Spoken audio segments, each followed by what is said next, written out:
ఇక్కడ మనకి Vinay took 4 hours to cover half of the distance he traveled at a speed of 30 km per hour and the other half at a speed of 20 km per hour.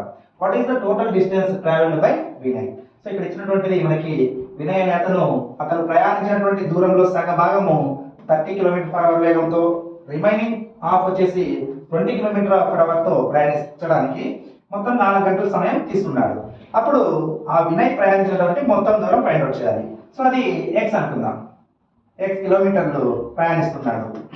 ఈ x కిలోమీటర్లలో half of the x/2 అనేది ఎంత speed తో పోతున్నాడు? 30 km per hour.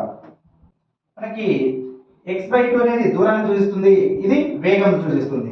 అప్పుడు x/2/30 అంటే ఇది కాలం plus remaining half, ఇది ఎంత స్పీడ్ తో మనకి 20 km per hour. సో ఈ టోటల్ అంటే మొదటి సగము తర్వాతి సగము రెండింటిని ప్రయాణించడానికి పట్టినటువంటి సమయం ఎంత అవుతుంది? 4 గంటలు. ఇప్పుడు దీన్ని సాల్వ్ చేసుకుంటే అవుతుంది x/60 plus x/40 equal to 4 అవుతుంది. ఎల్సిఎం ఏమవుతుంది? 120.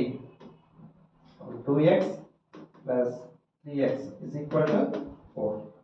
5x equal to 4 into 120. 5 1 524. అప్పుడు x equal to 96 kilometers. ఇది ఆన్సర్. ఇక్కడ మనకి ఇచ్చినటువంటి ప్రాబ్లమ్ బాగా చూస్తే హాఫ్ టైం వచ్చేసి 30 km per hour తో ఇంకొక హాఫ్ వచ్చేసి 20 km per hour తో వెళ్తే మొత్తం తీసుకున్నటువంటి సమయము 4 గంటలు.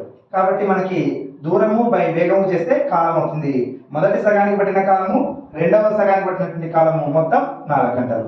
ఈ విధంగా తీసుకుంటే మనకు x అనేది 96 కిలోమీటర్. ఆన్సర్ వచ్చేసి 3rd one.